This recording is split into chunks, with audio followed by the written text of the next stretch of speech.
Okay, so this is the third part of my little documentary that I'm doing here. So like I was saying, yes, I am Kristen Lincoln. I'm a medium exorcist.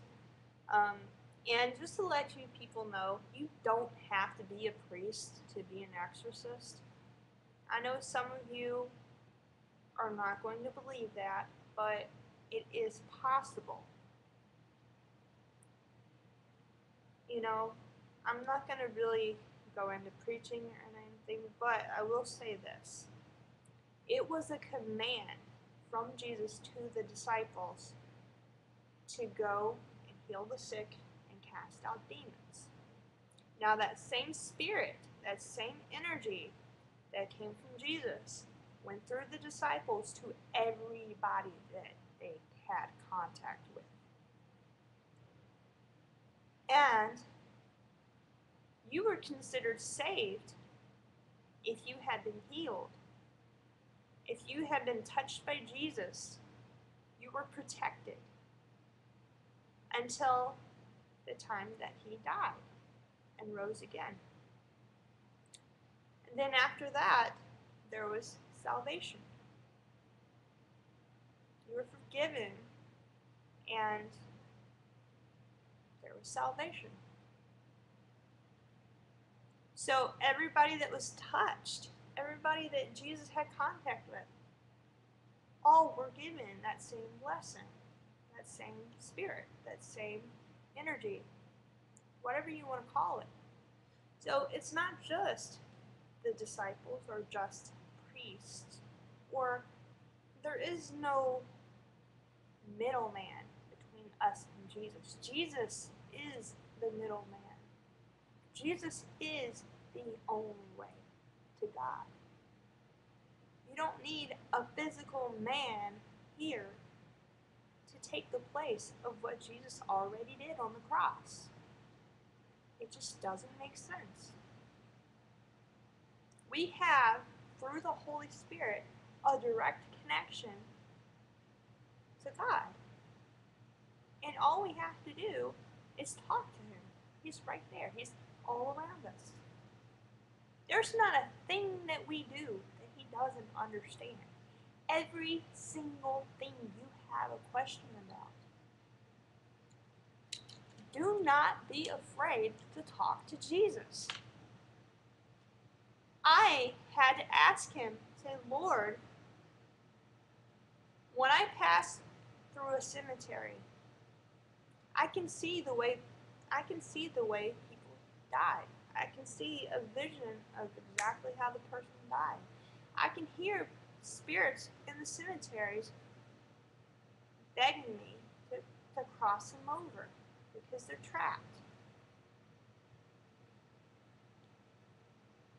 And I asked God one day, I said, Lord, I can hear spirits, I can see auras, I can feel positive and negative energy. I know when a situation is dangerous because I can feel it before I even get anywhere near it, that, oh, maybe I shouldn't go there. I can feel people's emotions when they haven't even told me. That's the thing called empath. I can see it written on their face, but when I look at them, something reads from their vibe. Something reads off of them, this energy, and I can feel deep inside that something's not settling right with them. I can feel that. I feel that. I can look at a picture of someone and tell in that picture they're having a hard time. They're having a hard day. But I also feel it. I feel that empathy for them, and it's very, very real to me. It's something that God's given me to be able to do. Everything that we get that's the spiritual gifts is from God. Satan didn't give any of us those. He doesn't give gifts. He takes God's gifts and he switches them around and then sends them back out into the world so that he can try to teach people to do evil for him. Satan's biggest deceit is to get us to believe that he doesn't exist and that God doesn't either. That we can be our own gods and we don't need Jesus to do anything. We do it all on our own. Some even believe that Satan is our creator. Satan is creation. He was created. I attempted suicide when I was 20 years old. And my heart stopped beating for 2 hours. I was out cold, was completely oblivious to the world. I didn't find out until later. But during that period, I saw Jesus crying. I saw my spirit leave my body, and then the next second I knew I was in this place. I was caught between heaven and hell. My physical body could feel the flames of hell. But I also felt an angel holding me back from it. I saw Jesus crying, and he said, "My daughter, if you go, this is where you're going, and that's not where I have for you to go." And he pointed to hell, because I wasn't saved then. I thought I was, but I wasn't. I'd never taken it seriously. I did it to make my mom happy, because I was raised in church, but I didn't understand it. I did it at an age that it didn't make sense to me then. I wasn't ready. I didn't do it on my own will. I did it to please my mother and shut her up. So, anyway, during this time, he said, "I have more for you. I'm not done with you yet. There's still more for you to see. Get up back in that body and rise, my child." And what seemed about 15 minutes for the whole time I was out, just to let you know, time speeds up in the spiritual realm. Yeah, it does. So I came back in the way that I fell from the overdose. My back landed right on a root that was sticking up out of the ground. Either way, if my heart hadn't stopped beating, I could have been paralyzed from the waist down. So either way, so it took about 15 minutes more just to be able to get up. And of course, my mother Angel, she's the one I was raised believing. My mom, I guess she still is. I guess she'll always be my mother to me because she raised me until I was 6 years old, from as much as I can remember. I was told at 22 years old that I had a surrogate mother, but I mean everything so far checks out. But either way, this is Angel. She didn't even know what happened. She was freaking out and stuff, and she was like patting me on my face and stuff and whatnot. And I came to, and I don't even know how long she'd been out there for. I was completely oblivious to everything that was going on physically. I didn't know. I was in a totally different place. So,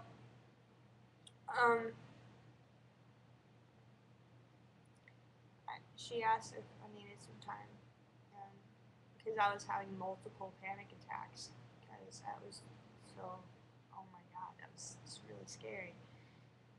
And so she left me, I said yeah, she left me alone. And this is the one time that I said, fuck the world, fuck everything. For the past 9 times that I'd had suicidal attempts, the song Hold On by Good Charlotte would be playing in my head, and I would just hear the chorus, and it would stop me from doing it. I couldn't go through it. This one time I said, fuck Good Charlotte, fuck the world, fuck everything. If God has anything more for me, he'll bring me back. But I want to go home. I don't want to be here. Lord, just take me home. I don't want to be here anymore. I'm at the end of my rope. I don't have anything left. Physically, I don't have anything left.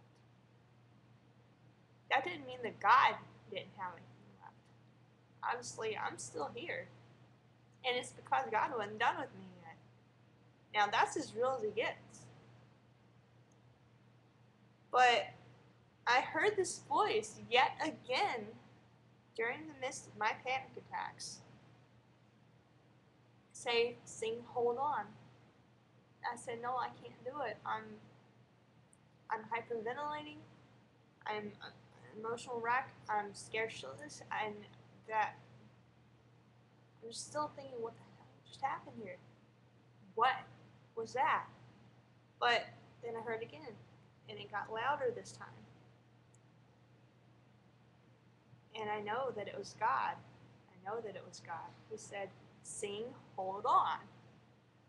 And so I said, okay, if you really want me to, I'll go for it. And so I made myself start singing it again.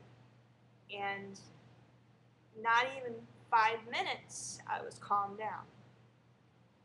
The panic attacks were gone. Completely gone.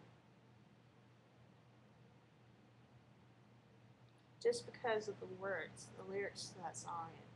And that's everything in a nutshell right there. You have to hold on. No matter what you think you're going through, God has everything covered. He is so much bigger than us. He has 10 steps ahead of us before we even see anything. He knows everything we're going through. He knows every single hair on our head. He knows everything we're going through. So you don't have to be afraid to talk to God. You don't have to be afraid of him getting mad at you because you've done something. You just need to be sincere with him.